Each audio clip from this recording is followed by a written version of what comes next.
Hey guys, and welcome to Anchor to Truth. Today we are diving into chapter 35 in the book of Jubilees. So let's get started. All right, guys, get started in verse 1. In the first year of the first week of the 45th Jubilee, Rebekah called Jacob her son and commanded him regarding his father and regarding his brother that he should honor them all the days of his life. And Jacob said, I will do everything as thou hast commanded me, for this thing will be honor and greatness to me and righteousness before Yahuwah, that I should honor them.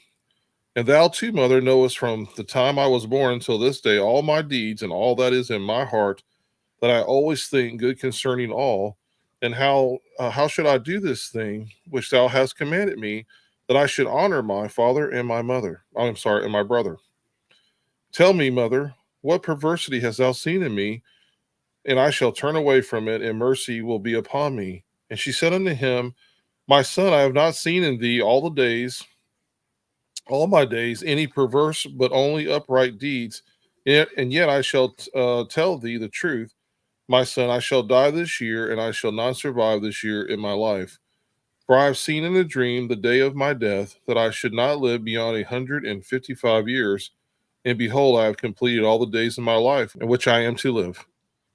And Jacob laughed at the words of his mother, because his mother had said unto him that she should die, and she was sitting opposite to him in possession of her strength, and she was not infirm in her strength, for she went in and out and saw, and her teeth were strong, and no ailment had touched her all the days of her life. And Jacob said unto her, Blessed am I, mother, if my days approach the days of thy life, and my strength remain with me, thus as thy strength, and thou wilt not die, for thou art jesting idly with me regarding thy death. Surely thou jest, mother. All right, boys, what we got in this one? Got all kinds of stuff. Yeah, man. Yeah, it's we're seeing a lot of is still that very strong relationship, that strong connection between Jacob and Rebekah, his mother. They're connected, and you can tell that when she speaks, he listens, and whenever he's listening. He's not just like, okay, yes, ma'am, yes, ma'am, yes, ma'am. He's like, no, like, what are you saying? But why? Okay, let me see how that works and how that applies. Right. And he said, she starts off in verse 2, and Jacob said, I will do everything as thou hast commanded. Like, there's not even a question of, okay, maybe you're going to say this, maybe you're going to say that, or, well, I like this part, but I don't like that part. It's whatever you say, man, that's got to be good. You talked to Abraham, I've talked to Abraham. So far, it's a 100% good track record. So let's keep doing that. Like, why deviate from the path? And it seems to be, that's the, he talked about, and this thing will be honor and greatness to me. So he's like, not only is it the right thing to do, this is what gives me the good boy points. This is what gives me some kingdom points. Right. That's one of the things I'm glad you brought that up, because, when we read the Genesis account on the story, we kind of come up with different perspectives of Jacob. We think he's the heel grabber. He's the, whatever guy, the deceiver, the whatever, because of everything that went down with his brother Esau.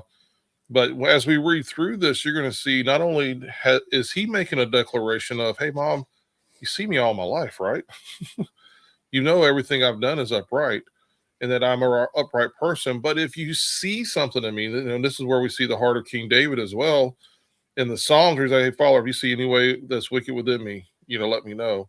And he's saying the same thing to his mom. He's not saying it in a, hey, whenever you ever see anything wrong with me, what's wrong with you, woman? But from a sincere heart, he's saying, but mother, if you do see something in me, let me know. Yeah. And so we're seeing, again, more evidence of Jacob's heart here. I think it's an awesome thing. Yep, absolutely. I don't think I have anything to add to that. So as we see here that he doesn't have all the negative connotations that have been placed upon him over the years, we see that, for me personally, I see a lot of that just going away. Like, that's not even a thought anymore whatsoever. So again, we'll see more of that. We'll see more of that play out as we read along through the story. Yeah, and Joe, like, to that point, that's where I was reading it, and he's asking the mom about, if you see any perversity in me, and she's like, since you've been a kid, like ever since I've known you, before you went to Laban, and since you've come back from Laban, I've seen nothing. Mhm. Now, why that's important is to the point that Joe was just making. Is like, we kind of have some of these connotations, these background thought processes of, commentary and ideas that have come around, and like, well, maybe this, but maybe that. Well, maybe he was deceiving. Maybe he tried to trick Grant, his dad. Maybe he tried to this. Maybe he did that. Maybe he sold the birthright, and he was shady behind the scenes. He's like, it might not have been the best practice. It might not have been the most optimal in the situation, but it wasn't anything wrong. The mom didn't have anything to say about it. She didn't call him out on any of that stuff that, Mhm. we kind of speculate on. And the other one is, he's coming back with 12 kids and 4 wives, and kind of ran away from his obligation there at with Laban. Not to say that he was, he fully fulfilled his obligation there, but there was still some kind of uneasiness of like how he left and when he left, and kind of snuck out the back door whenever Laban was busy. So it wasn't all on the 100% up and up from our eyeballs, but even Rebecca's like, all good. 4 wives, all good. So we kind of get that like, well, he shouldn't have did it, and God would have smacked him down, but he had the 12 tribes, so everything was okay. It was like, no, everybody was on the up and up here. So I just love to see that side of it, and to see more of like the heart of these men. Like, there's a reason God chose Jacob. There's a reason God chose Abraham. It wasn't just because he had a couple good decisions. He had a 10-minute interval of life where things were all right, and then everything else was downhill. It was like, no, these men are actively currently pursuing righteousness. They're actively listening to the Father and following the prompting of the Spirit. And so it's those things in their lives that are why they're being used, and why they're being um, added to the canon, added to the story, added to Jubilees forever. We're all people for all time to read about them. Yep. Amen. All right. So this seems odd to me in verse 6. What do y'all think about this? When she's telling him that she's going to die, she says, I shall die this year. I shall die this weird comma year, comma, and I shall not survive this year in my life. Am I just missing something here? I shall die this year, and I shall not survive this year in my life. Yeah, it is definitely a weird way to write it. It's almost as though she's saying, I'm gonna die, but just in case you're not sure, I'm not gonna make it through the year. So sometime in this year, I'm gonna die. Before the end of the year's up, I won't survive this year. So he's kind of giving him a when is it gonna happen, but then a duration of time as well. But it is written kind of strange. I don't think we talk this way. Yeah. Maybe it just translates weird from the Hebrew to the English there. Maybe that's all that is. Yeah. And I think too, maybe Kyle, she's trying to drive that point home a little bit more, because at the very end of that conversation that we just finished in verse 8 is, you got Jacob saying, surely thou jest, mother. For look at you. It was like, look at you. How can you say this year you're going to die? You got all your strength, you got all your ability, your faculties. I mean, everything about you. Your teeth still look good, Ma. What's Can't up? forget the teeth. The teeth still look good.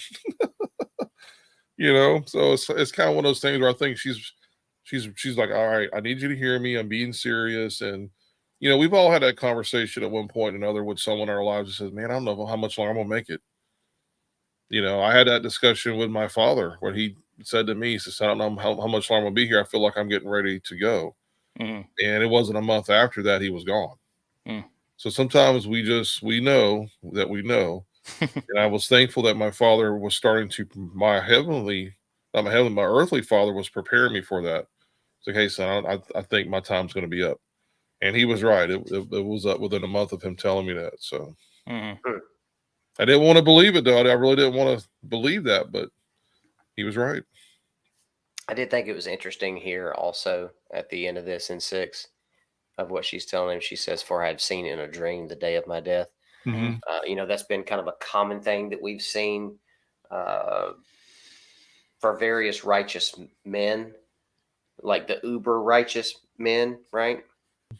And then we see this happening for her. So very, very interesting. There's a lot of that in the Testament of the 12 Patriarchs. Yep. Well, and what I thought was interesting, I guess I'll use the word funny, was in the beginning of verse 7, it says, and Jacob laughed. He's like, yeah, right. But what's funny about that is, remember whenever Isaac's coming around, remember what happens whenever, like, oh, you're gonna have a baby, and you're super old, and then she laughs, right? And he kind of gets scolded for that a little bit of like, hey, I heard you over there laughing. I know you're gonna have a kid even in your old age. So it's just kind of interesting to see that kind of conversation. Like this is the opposite end of that. Like there was the intro part of like, this is impossible laughter. And now he's like looking at it from the backside, looking, in reverse of like, this is impossible. And, it's like, well, when God shows you, when God asks, when he prepares, it's like, if that's going to happen, it's going to happen. She's like, oh, I could be the healthiest person in the whole history of the world. If God says it's my time to go, it's my time to go. I could be the oldest person in the world. If God says it's time to have a baby, it's time to have a baby. It doesn't matter what you think and how you feel. So it's funny to see the real life character of some of the people, the real life emotions come out. Like, what are you talking about, Mom? Like, I literally am laughing at this. This doesn't make any sense. Right. And that's reality, and I love that they keep some of those small details in Jubilees and in the canon is these are real people, and they're really hearing some nonsense in their own brain by the human eyeball test. This doesn't make any sense. By what God says, it doesn't matter if it makes sense because that's what's going to happen. Yeah. Right. Similar story to that was with Moshe, when the father said, hey, by the way, we just read through the Torah portion. You're not making it in. I'm sorry, but because of what you did and profaning me before the people, you're not going to make it in. And when it gets to that point, we read about the death of Moses, it reads very similar where he was in good health at 120 years old. He was still making it happen. But, so the Bible goes forth to say, hey, he didn't die because of old age. He didn't die because he had heart disease or anything else. God simply said, your time is up and I'm bringing you home. That's it. Yep. So check this out. I did want to just bring this little point up as well. At the end of 7, no ailment had touched her all the days of her life. I know we kind of briefly touched on it, but I think that's interesting to point out. So think about the time that they're living in, right? So they don't have poison food as long as they're eating clean. They don't have poison in their air. They don't have poison in their water. Everything is clean as long as they're eating clean. So the only reason they're going to have any kind of ailments, they don't have sugars in their foods, all that stuff, right? So they don't have any of this stuff affecting their life. So the only way that they're going to have ailments is by living an unrighteous life, and that being kind of the consequences of it, right? So I just find that so amazing. Like, how great would that be to be able to get back to that? It's going to be awesome to get back to that, right? Can you imagine there not being the common cold or flu or any of this stuff going on? Nothing. Because if you're living by God's standards, just like you just said, you're living by his standards. And also, look, I'm not to be churchy, but to me, there is a blessed and highly favored. But it's the difference is I'm not using it for financial gain or to get whatever. I believe that God does bless his children. I believe that God does, pour into our lives, whether it's in a physical manifestation or whatever it might be, that when we're living the way we're supposed to, there's blessings. But if you choose to eat the swine, matter of fact, the flu, there was a lady from the CDC who came out and said it was a running joke with them because all the flus that the world has all came from pigs. Yep. And why is that? Because the mishandling of pigs, you're not supposed to be eating of the pig, and therefore this transfer of disease eventually made its way to us. And so, and that's a curse. And now we all have to suffer, even for those who don't eat pork. We've got to now battle the common flu every year, and hope not to get it because it, wipes you out for weeks at a time. But, you see here, like you said, that they're living in a place where they got the best drinking water. There's no chemtrails. There's no added preservatives. There's nothing that would make your body go, what is that? And so when you're living the best life, 155 years old. And healthy. 155 years old. Got all of her teeth. Ain't got no dentures in. Right. No wooden teeth for her. No wooden teeth there. But could you imagine if they could see the way the world is now, they would probably be crying, going, I can't believe all this disease and cancer and heart. I mean, all the stuff that's going on is like, what happened? Well, especially because we think we're the pinnacle of creation right now. We're the best that we've ever been. Technology's through the roof. We have everything. We can go anywhere. We can check anything. We can Google whatever, right? And then we got the people back, like you said. I love that image of them back then looking at us like sad people. Such a terrible life. And we're like, we think we've made it. Well, we can be promiscuous and we can do this and go here and eat this and whatever we want, right? Everything's at our fingertips. He's like, that's the worst version of life so far. Like, why are you excited about that? It's interesting.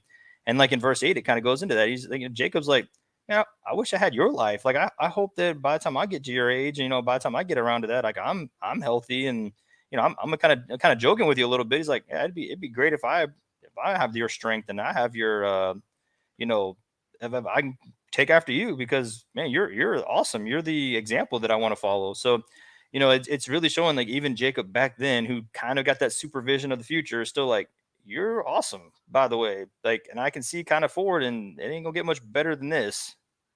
No. Maybe a little, some areas. I do like my toilet and stuff like that. Warm showers pretty nice. Warm showers and toilets are kind of nice. This is a little side note. When you said that, something, because I've been looking more that I should have been doing a long time ago, is at least sticking to the carnivore diet for more than like a week. But one of the things I'm trying to get geared back up for this. So one of the things that I was listening to a guy who'd done it for 3 years. And he did like this whole video literally from the beginning and went all the way. It's like an hour and something long, but he went through every step of the journey. One of the things I found interesting was the fact that he said, I forgot how far into eating just meat, salt, and water. He said his body odor went away. I thought that was very interesting. I was like, because we tend to think of you living out in the desert or living in these situations, but as clean as they're eating, we could probably, if we could jump back in time to where they are, we're like, there's no order, so to speak. I mean, not like today, where it's like, that's one of the highest billion-dollar industry is Right Guard and all the other deodorants degree, because of the food we eat. It actually comes through your pores. Correct. And you smell like what you eat. Well, the reason why the reason why we stink, I mean, our feet and our armpits are the biggest places where we stink, right? It's the place where our body rids toxins. Exactly. Your skin is the largest organ of the body, right? And that's one of its main jobs, is to cleanse the body. It's supposed to be getting the bad stuff out. Well, if you're blocking it with deodorant, it's not able to do that. Yep. Right? So, and then as this stuff comes out of our bodies, what makes it smell is bacteria. I don't use deodorant anymore, but I mean, meaning to talk to you about that. So, I'm kidding. Kidding. I do keep a little pump bottle with alcohol in it, just isopropyl alcohol. And every once in a while, just kind of as I think about it, or for some reason I am kind of working up a sweat or whatever, my body is still trying to get some toxins out, just a little alcohol under the armpits and little spritz. Smell. Yeah. Yep. No smell. Good to go. Yep. So, but it goes to show you, I know this episode isn't about talking about armpits and stinking, but it goes to show you, like, when we think about, like you said, Jonathan, about, I do like my showers, I do like having a bathroom I can go to, stuff like that. But I started thinking about it just from listening to all the testimonies of people who eat just meat and salt, and one of the biggest testimonies is we quit stinking. And it's like, so you actually wouldn't have to shower as much or have to be, you know what I'm saying? Like today, it's like we got in the yard, we do whatever. It's like we're gonna take a shower every day, and it's nice to have that, and everyone's appreciative of that. But again, if they could look at us today to be like, what is going on here? Right. And if they walked into our supermarkets today, they'd be like, this is what y'all consider food? Right. I see something that resembles it over there with some vegetables on, with some water sprinkling on them, and a small meat section over there, and the rest of it throughout the middle of it's almost nothing but junk. Yeah. So yeah, anything in the grocery store, you got your vegetables, you got your meat, you got your dairy, and that's about it. That's about it. The exterior corners is all the stuff that's even close to being decent for you. Yep. Could you imagine how small a grocery store would actually have to be if they got rid of all the junk? It'd be the gas station. Literally, you walk in, pick it up, put it in the thing, click, click, click, out, you're done. Yeah. No, I gotta have my double stuffed Oreos.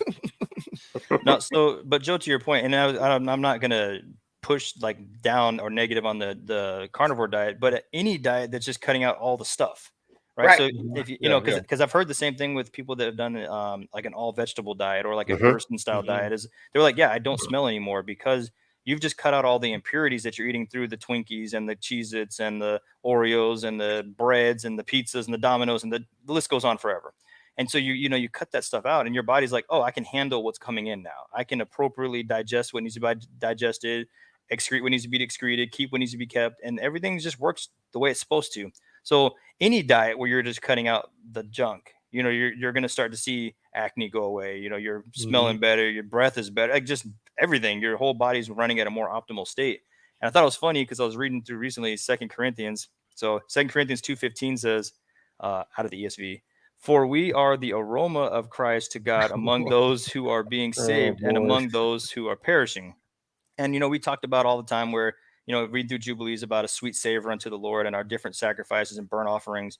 And, there is a little bit of something true to that. I mean, I'm not trying to go into the Bible's talking about stinky people, but in reality, God does have a ability to understand what sweet savor is, what's something good. And if we're called to be something good, and I don't mean I'm not talking about let's get rid of the deodorant company. I'm just saying for our life, we need to try to remember that there is a clean version of living, whether it be eating clean, whether it be living clean, whether it be keeping our mouth in check, the list goes on.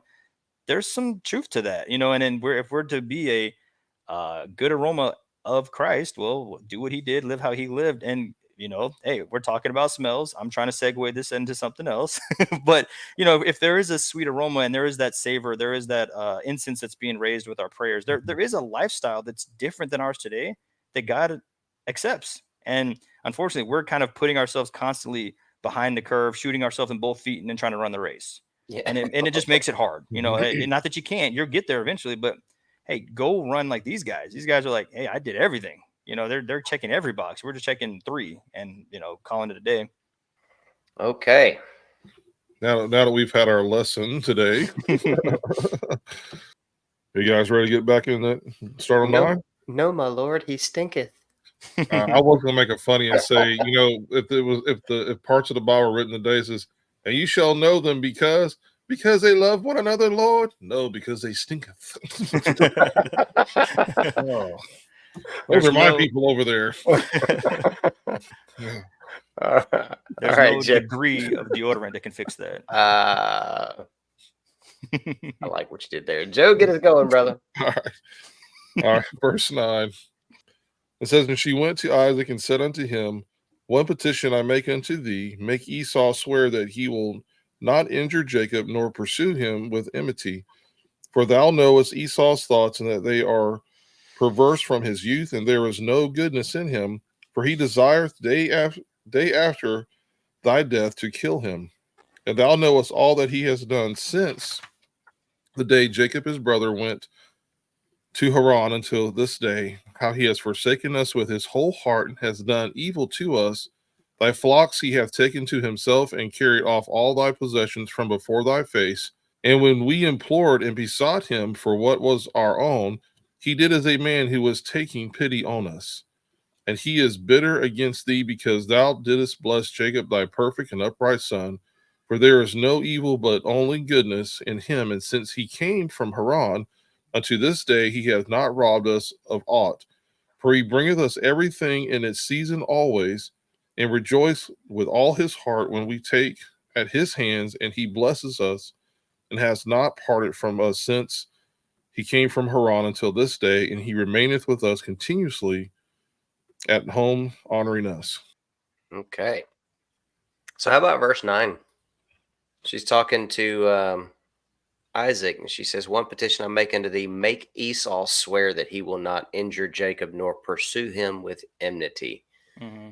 So, I mean, mom's putting the checklist together. All right, I'm going to be dying here for too long. Let's make sure everything's getting done so I can be at peace when I go here. Yeah, she almost went to Isaac in secret. But whenever they were talking, it's definitely interesting because they were trying to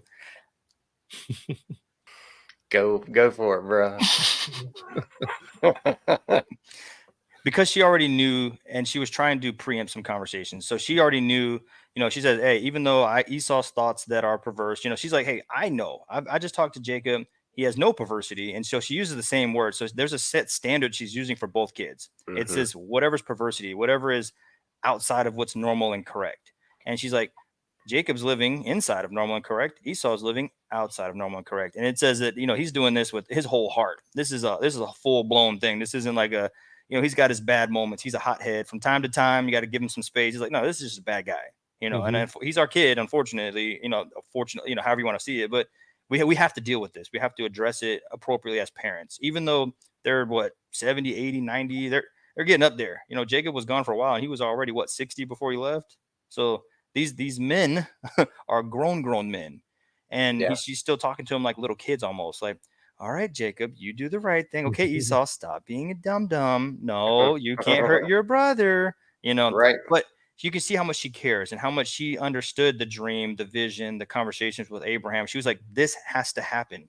They knew that God's promises were so real that she would do up to her dying year, still trying to fix stuff, still trying to make sure it happened appropriately. So this is a charge for a lot of us to say, when God's spoken something over you, or he's, giving you a promise through scripture, treat it like it's the most important thing in your life. She's like, I am not going to die without making sure things stay on the rails. I'm not letting Esau come in here and ruin the plans that God's laid. This is awesome, and everything of going forward is awesome. Hey, Esau, I'm sorry, dude. You chose this path, so we're gonna have to gently guide you away from everything else that's happening.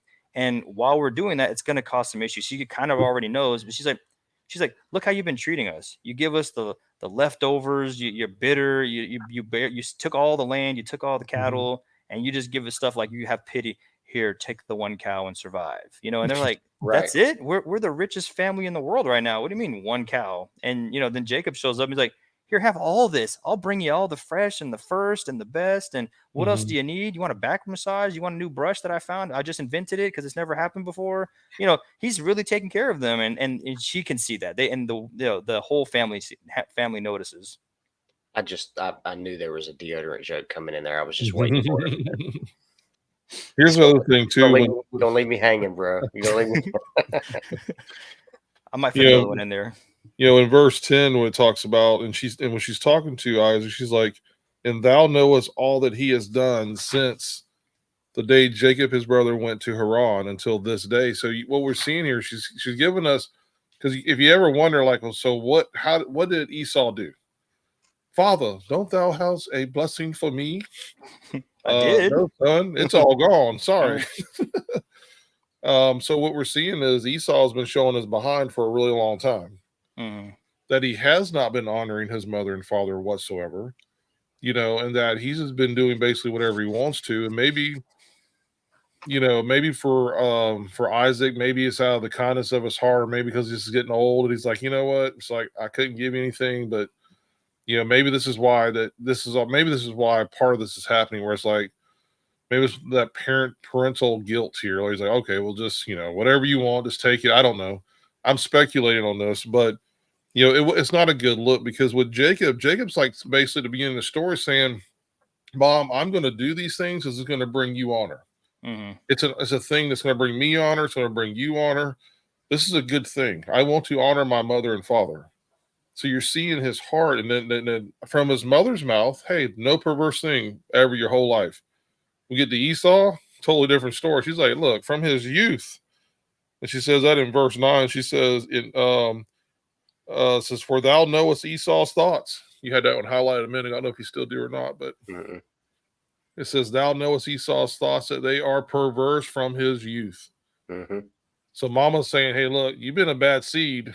It wasn't like it was something later in life that happened. It wasn't, when you hit 21 or 30. You've been a bad kid matter of fact, you was a bad kid from the time you were born.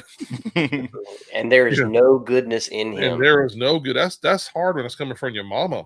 Right. When your mama tells you you've been a rotten seed, Bo, your whole life. You're a bad apple your entire life. Bad to the bone. I was thinking the same thing, but I wasn't gonna do it. This sadly, this reminds me so much of what we see today. You see it. Most people are this way. Well, nowadays, unfortunately, but someone gets old and they get sent to the old folks' home, the tower, right? Yeah.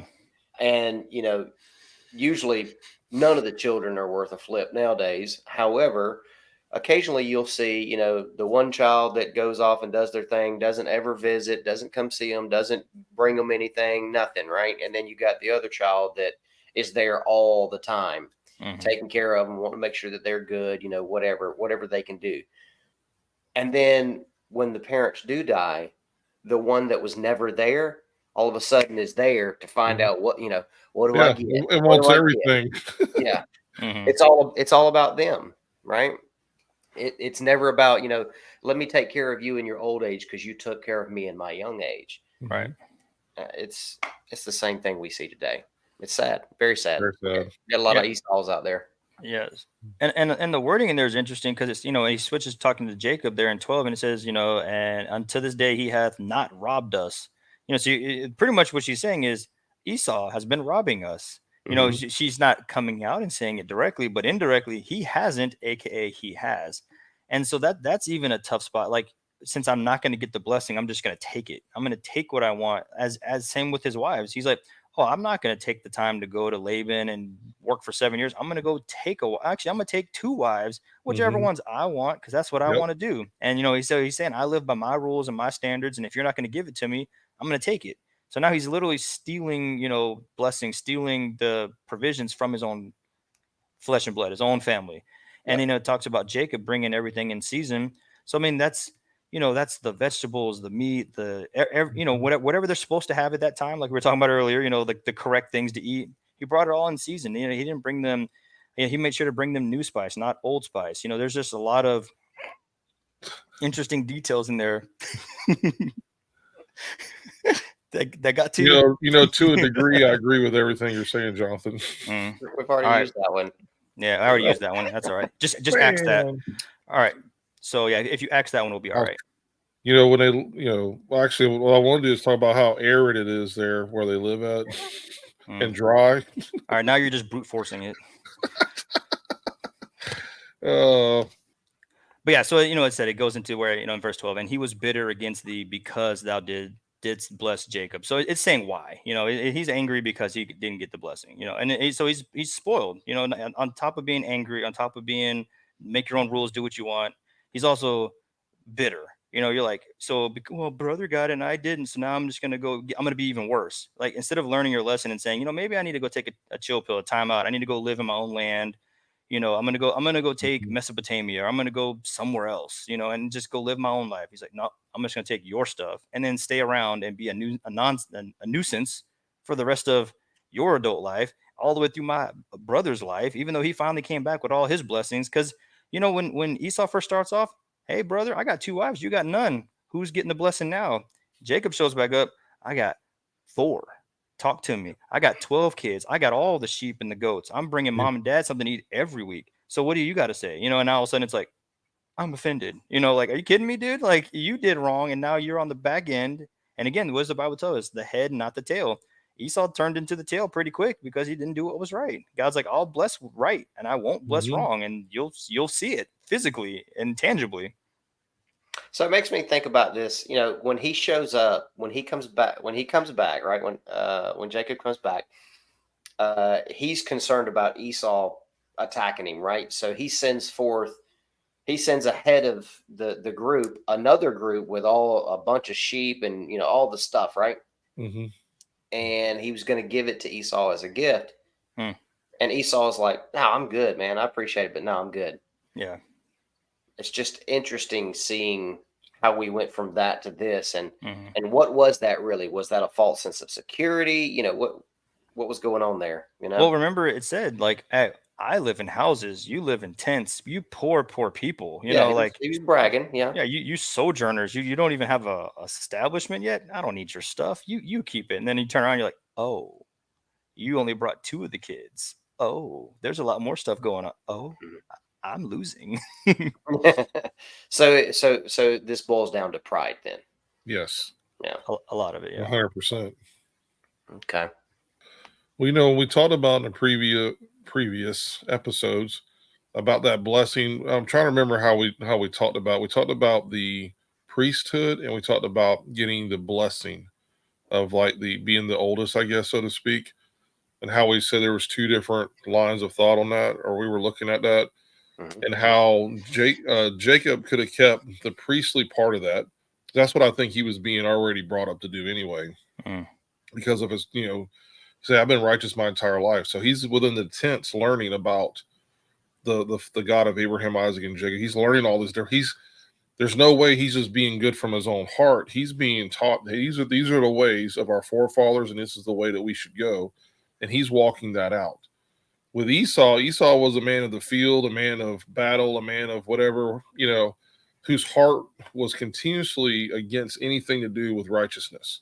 Mm-hmm. So when I'm looking at this story, it's making me think, you literally, because of your heart from the time of a youth, have disqualified yourself from any blessing whatsoever. And this is how it all ends up. So like you said earlier, Jonathan, whether this was the best way to handle it, but all we know this is the way it got handled.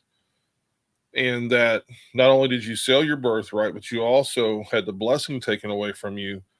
But this is mostly because of your actions. These are the consequences of who you are. You went and married women you shouldn't marry and didn't care. You took things that didn't belong to you and you don't care. You sold your birthright for a bowl of soup and you really didn't care.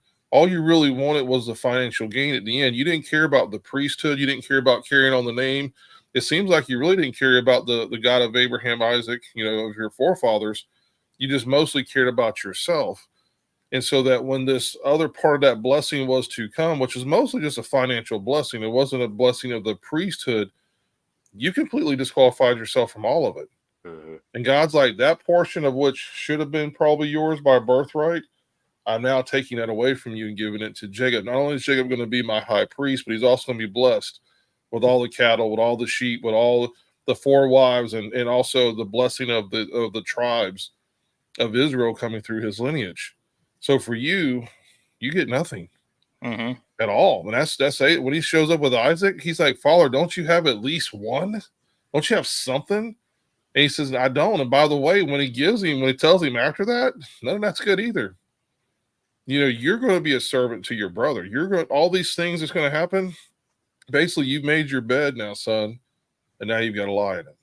Yep. And so I can understand that bitterness at that point with him saying, you know what? When the old man kicks the bucket, Jacob's mine.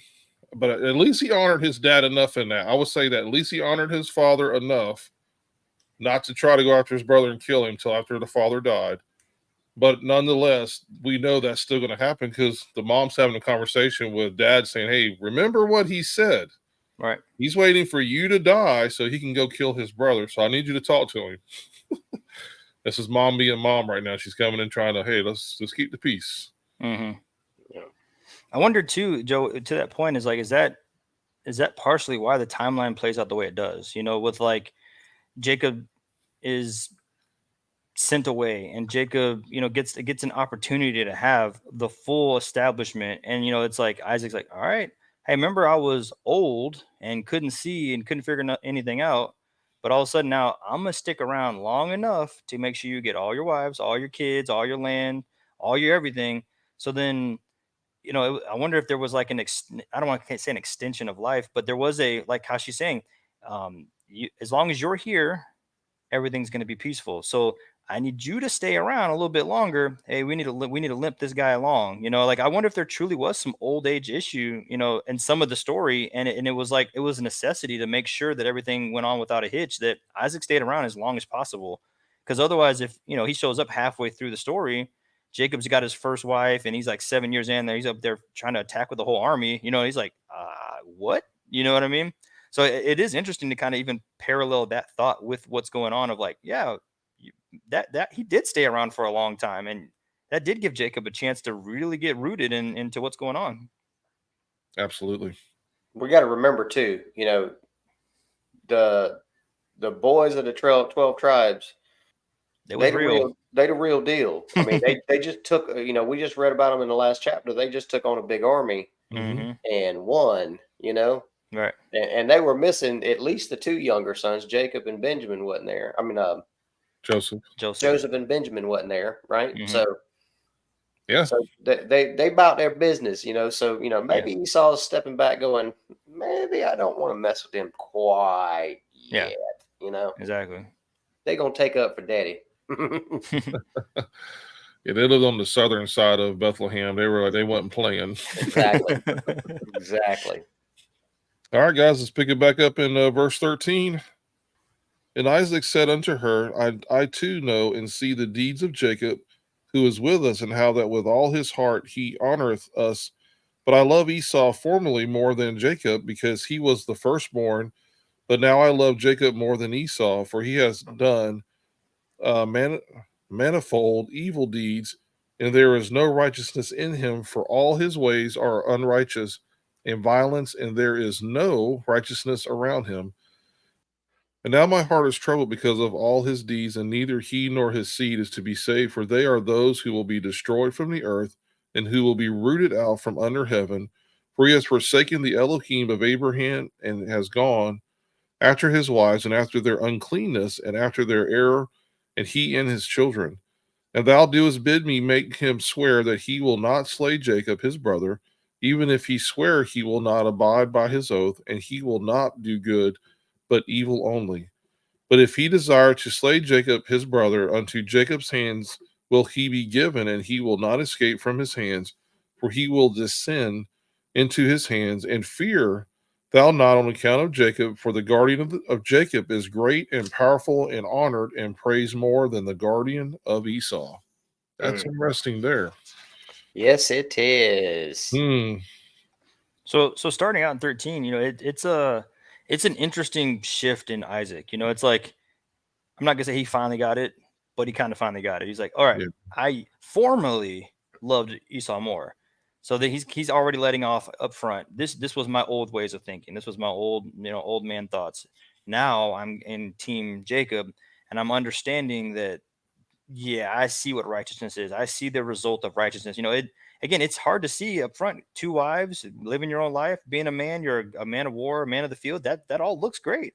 And then Jacob comes back and you're like, oh, I quadrupled everything you did times 100, and I'm the one taking care of mom and dad. And Isaac, of course, is like, I see righteousness here, and then I see the deeds of you, not righteousness. Okay, this is pretty overt now of like whose team I should be on, and where I should really keep my focus. And you can see he doesn't like hate Esau, but he's like, everything you're doing is wrong, dude. Like, I can't condone that.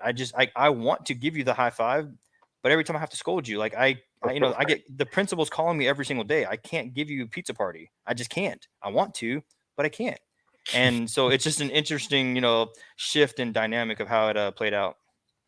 Yeah, and what I see here also is now it makes more sense when we read earlier in the chapters about when Esau says to when Isaac says to Esau, hey, go and catch me that, get me some of that game I like, and bring it back and make me that lovely stew that you make. That way I can bless you, son. So now we kind of understand why the spirit had to come over him, because he really was going to give him the blessing. He really was going to, like, hey, I know you're bad to the bone. I know you ain't been the greatest kid, but I still love you. You're my favorite, and go make me that tasty stew that I like so well. And so now we understand more why that spirit of deception literally had to be upon him, and where he's like, you're sounding like Jacob, but your arm feels like Esau. What's going on here? And this stew tastes like what your mother makes. I mean, what's happening? Right. But it just makes more sense now that he's literally admitting here, yes, I did love him more. From the get, he was the firstborn. I'm like going, they were twins, so they couldn't have been that far apart. But anyway, you literally came out the womb first. You're my beloved. But so this is kind of like Jacob's confession here, where he's like, I'm not Jacob, I'm sorry, but Isaac's confession here, going, you're right. I mean, and everybody knew it, that I loved him more, but now I'm in agreement that this can't happen. And by the way, and if he does try to lay a hand on Jacob, don't worry about it. Don't worry about it. Forget about it. Manifold evil deeds. Yeah, I know. I'm trying to trip me up a little, like manifold. That means a lot. That's a lot. I know. You just don't hear that in our language. I have a manifold over there. The only time I hear manifolds is dealing with an automobile. Well, what does a manifold do on an automobile? It takes a lot of different exhaust ports, right? Or if intake manifold or exhaust manifold, but let's say exhaust manifold, right? It takes a lot of the bad stuff that's coming out, the exhaust gases from, if it's a V8, you've got 8 different ports, and it collects them all together and brings everything all to one in one place. So manifold to one. Mm. There you go. The more you know.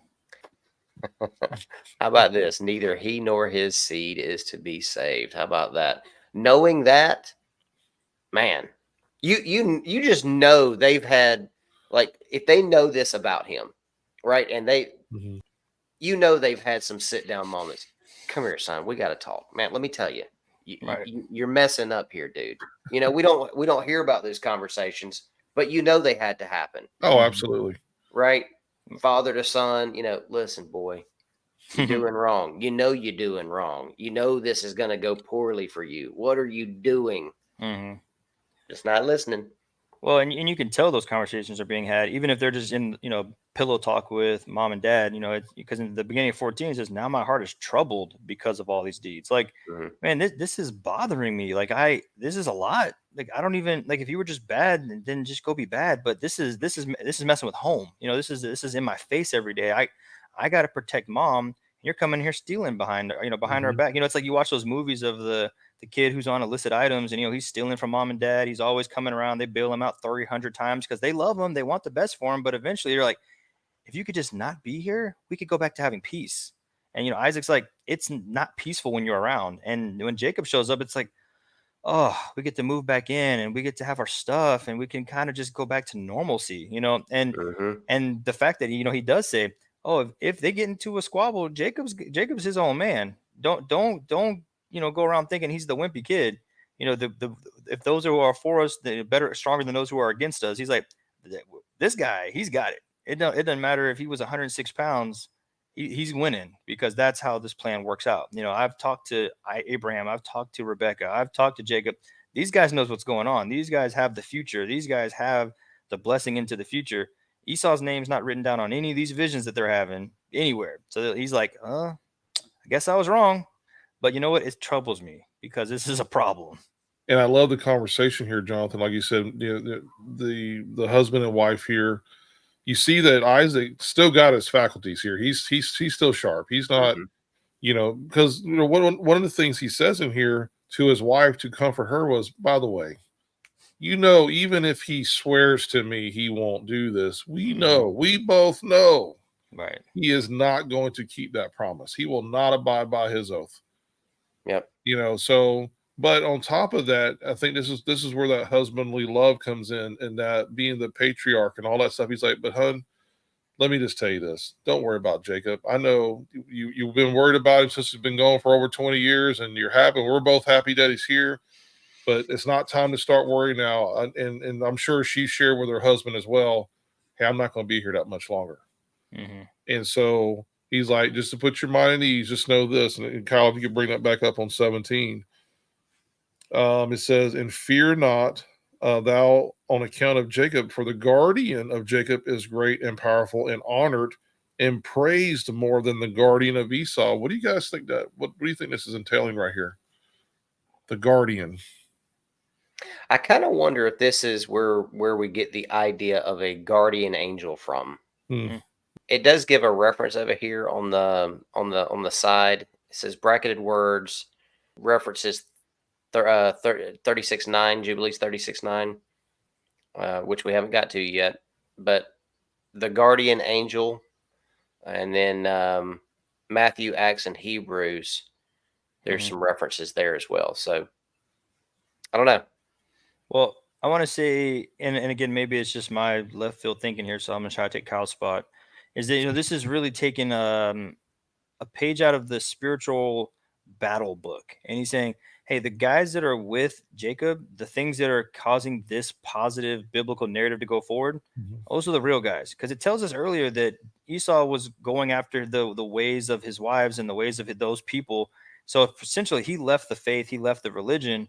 And so, but he didn't just leave to, atheism. He left to go join their stuff and to do their things. Right. So he's like, our gods beat their gods. And there's the uppercase and the lowercase. I'm not implying anything weird like that, but the things that they're worshiping, the things that they're doing, stand no chance against the God of Jacob, Isaac, and Abraham. It's not even a battle. He's like, I already know what God we serve, and there's no contending there. So I think, and I forgot what verse it was earlier, but it definitely mentioned that, like, by name, that Esau is doing some other stuff with some other gods, with some other ways, and it's saying Jacob is doing all the right thing, because it says it was all about righteousness and upright and all those other words. So it's like, yes, Jacob is doing what he's supposed to do. So he's got the backing of the heavenly host. He's got the backing of the Most High. Esau, he's just hoping that you can do enough rain dance sacrifices, or throw the bones on the floor and hope something happens, which we know never is going to amount to anything. It's like with Elijah on the mountain. Yeah, you can do whatever you want with your God thing, but you're never going to win. There's a 0% chance, not even a maybe. So we can try, but you lose. Right. I'm glad you brought that up, Jonathan, because it's not just the idea of him. It's not just the idea of him not serving Yah the way that he's supposed to. He started serving gods that opposed Yah. Exactly. That's a big difference there, right? So it's not just, oh, I goofed up, or, oh, I'm not doing all the right stuff all the time. It's, no, I'm going to choose to do the things that are in direct opposition of the Most High. Yep. That's no bueno. Let's pick it back up in verse 18, guys. And Rebekah sent and called Esau, and he came to her, and she said unto him, I have a petition, my son, to make unto thee, and do thou promise to do it, my son? And he said, I will do everything that thou hast said unto me. I will not refuse thy petition. And she said unto him, I ask you that the day I die, that thou will take me in and bury me near Sarah, thy father's mother, and that thou and Jacob will love each other, and that neither will desire evil against the other, but mutual love only. And so ye will prosper, my sons, and be honored in the midst of the land, and no enemy will rejoice over you, and ye will be a blessing and a mercy in the eyes of all those that love you. And he said, I will do all that thou hast told me, and I shall bury thee on the day thou diest near Sarah, my father's mother, as thou hast desired, that her bones may be near thy bones. And Jacob my brother also I shall love above all flesh, for I have not a brother in all the earth but him only. And this is no great merit for me if I love him, for he is my brother, and we were sown together in thy body, and together came we forth from thy womb. And if I do not love my brother, whom shall I love? And I myself beg thee to exhort Jacob concerning me and concerning my sons, for I know that he will assuredly be king over me and my sons. From on the day my father blessed him, he made him the higher and me the lower. And I swear unto thee that I shall love him and not desire evil against him all the days of my life, but good only. And he sware unto her regarding all this matter. And she called Jacob before the eyes of Esau, and gave him commandment according to the words which she had spoken to Esau. And he said, I shall do thy pleasure. Believe me that no evil will proceed from me or from my sons against Esau, and I shall be first in naught, save in love only. And they ate and drank, and she and her sons that night, and she died. 3 Jubilees in 1 week and 1 year old on that night, and her 2 sons, Esau and Jacob, buried her in the double cave near Sarah, their father's mother. If only I know, right? they would have stuck to that covenant. Yeah. How different our world would be. Wait, there's more to the story? There's no happily ever after here? No, wish there was. Yeah, I know. Spoiler. Don't read ahead, man. It makes me wonder also, though, because sometimes when someone, I'm gonna go back to this. So when he in verse, what was it, 17, where he talks about the guardian of Jacob is greater and more powerful and honored and praised more than the guardian of Esau. When you commit yourself unto these acts, and you commit yourself, you're literally committing yourself unto these unclean spirits and a perverse way of thinking. And, and multiple times throughout the scripture, we'll see that God will give you over to a reprobate mind. Mhm. But it makes me wonder also that if there was a part of Esau that truly did love his brother, but there's a conflict there because you can't serve two masters. You can either serve the one or the other. You can't serve both. So Mhm. I could see also the fact that mom has this. She's that bonding glue right now between the two sons, and they're having this conversation. They're having a meal together.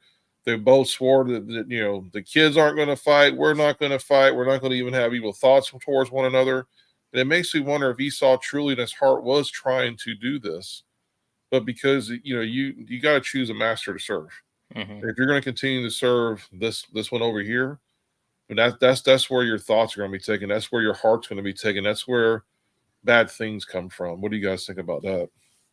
No, I actually really like that thought process because there is so much of our natural desires is like it's just built in to kind of do the right thing, or to say the right thing. And when you look at Esau's response, for somebody who's just a bad guy, and he's just going to be a bad guy, nothing good in him, he's not going to respond with 3.5, 2 paragraphs of how much I love my brother. You know what I mean? Like, you can only fake a little bit so much. Like, he says, "Oh, I'll bury you next to the cave." One quick little sentence, and then the whole rest of the time he's talking is how much I love my brother, and he's my only brother. Who else am I going to love? He's the best. I'm the best. We're the best together. We all hug and love each other. And you know, and in a relationship where it's very estranged, especially unless you're like, trying to do some weird court thing and get some like alimony or whatever, you're not going to go and talk about all this lovey-dovey stuff if you don't feel it. You're going to say, "Yes, ma'am, I'll love him." Sure. It's going to be more of like a nonchalant approach, just a quick dismissive type of, "I'll do my best." As long as everything stays on the up and up and he stays out of my face and I stay out of his face, we'll be all right.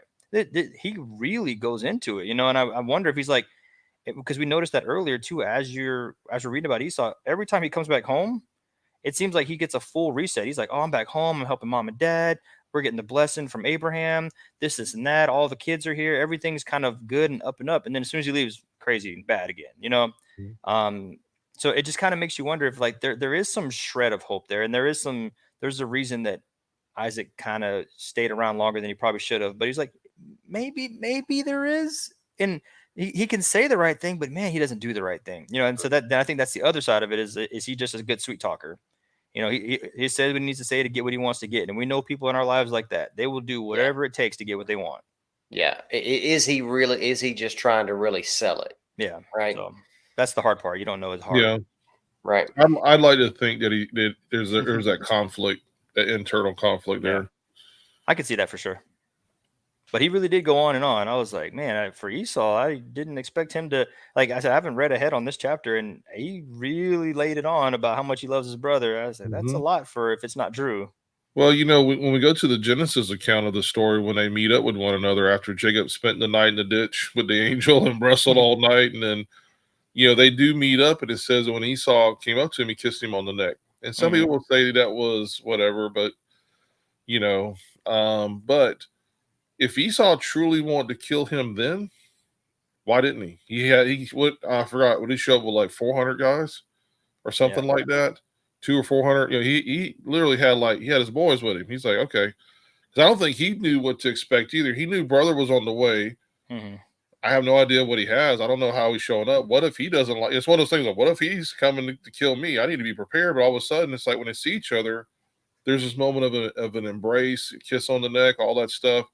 So that's why I think that there's some eternal. With Esau, I think it's more because he could have killed him there. He could have took the 400 guys that with him and just slew. And Jacob, out of his wisdom, I believe the father gave him knew. He said, "I'm gonna send the family ahead. Hey, these are your nephews and nieces. This is my wives. I'm gonna send in a soft blow here because if I just showed up with a bunch of guys too, then it's like, oh, it's on.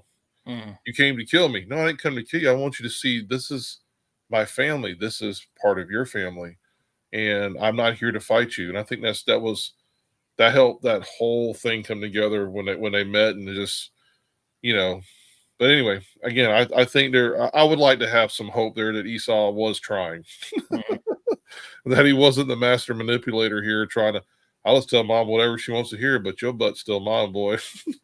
Well, I mean, because he did start off at 19, saying, and he said, "I'll do everything that you say," So and unless he's just literally lying from the first word that came out of his mouth, you know. And then we do see that he did bury the mom like as she requested. So clearly it wasn't a 100% lie. He was like, maybe he intended on doing all of it, and it just was like, because I think we do read later about, you know, there's some stuff that happens. There's more events that are going to transpire. This isn't just like, I'm literally waiting for dad to die. I don't care what happens. There's some more things that happen. There's some conversations that are being had. But yeah, it definitely is interesting because he starts off with, man, I'll do whatever you say, mom. And then he kind of starts to follow through with it, but not the rest of it. Yeah. Yeah, I don't know, man. It makes me wonder too, you know, is he just waiting for dad to die? Why is he waiting for dad to die? Right? Mhm.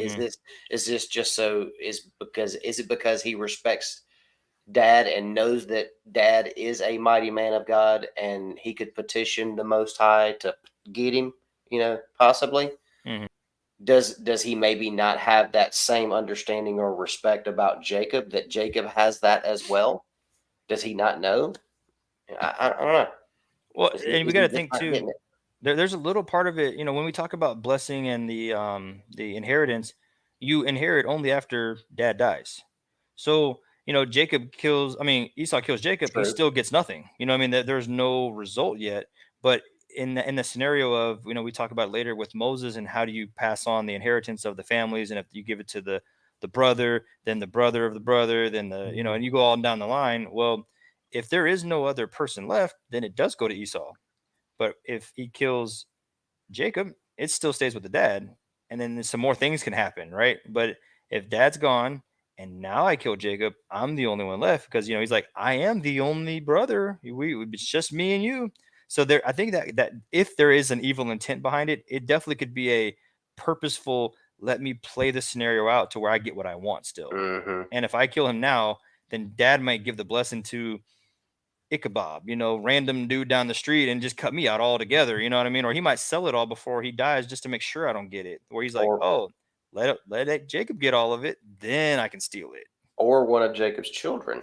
Exactly. Yeah. Yeah. So things get a little bit more dicey. So you could kind of see maybe there's some even worse intent behind it of like, oh, I'm waiting for dad to die because then things change and I can have it in my favor now, and I don't have to listen to mom and dad in my ear the whole time I'm doing wrong. Yeah, it just I don't know. To me, I mean, I'd like to think that idea that you brought up, Joe. I'd like to think that that was the way it was, but I don't know. I just because of the things that have been said about him from his parents, Right. you know, him nor his seed will be saved. You know, even if he does swear he's not going to keep to it, like they know him. They know what they're dealing with. And it just seems like he's just trying to be a little too convincing. Well, and another reason that it kind of makes me think that maybe there's a little convincing going on, and again, like I said, we're speculating based on what's on this paper. You know, it's a couple paragraphs, and we're trying to get this whole dude's life story. You know, but you know, he goes on to say, well, at the end of in 23, I know that he will assuredly be king over me and Mm-hmm. my sons. And the day my father blessed him and made him higher than I'm the lower. Like, who's out here saying that this whole time Esau's like, look at me, I'm the man of war, I'm the fighter, I got the hairy arms, I'm ready for battle, I got the wives, I got houses, you got tents. The whole time Esau's playing the power struggle, he's playing the who's better, who's winning in life.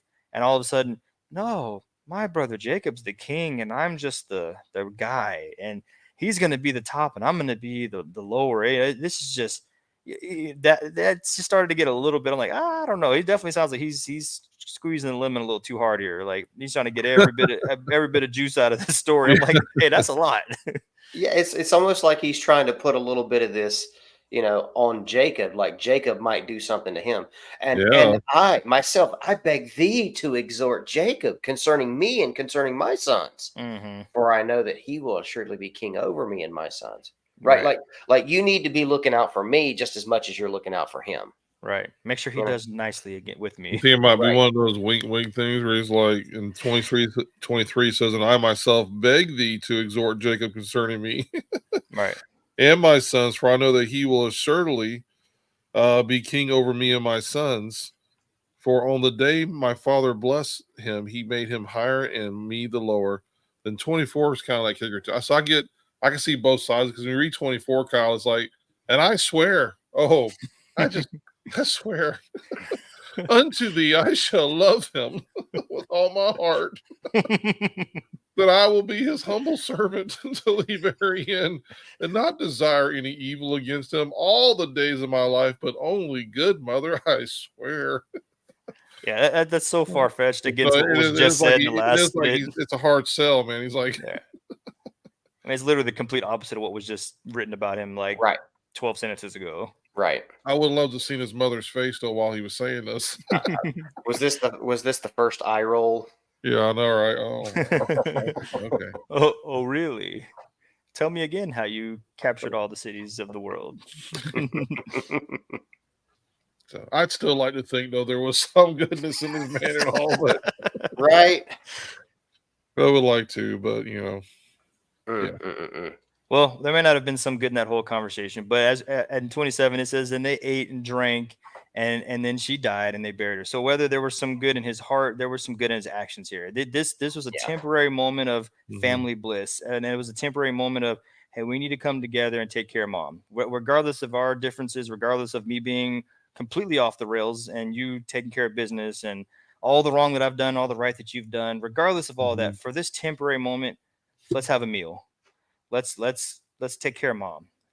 She lived a good life, and it's sad to see Rebecca go. For all of us even reading this story, it's like, oh man, but she got the word of the Lord, and she was speaking prophetically, and she had the dream, and she was helping Isaac and Jacob and Esau, and she's doing all this really cool stuff as a seemingly minor character. We don't get this whole backstory on her. We don't get this larger than life Abraham rendition of Rebecca, but yet she's the mover and shaker during all of this, during that kind of lull in the story. She's the one who's really pushing the narrative. So, it's sad to see her go, and her sons were definitely sad to see her go. And they had one good moment with her and over her and regarding her before they departed, and things didn't get happily ever after. Yeah. And with that, we will see you next time for chapter 36 in the book of Jubilees. God bless. Shalom. Ciao. Yeah, so for me, it takes away from the whole heel grabber and Right. the negative connotations that have been placed over him for a really long time.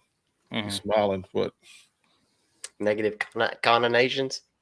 Yeah, put that on the blooper reel. Let me do that one over.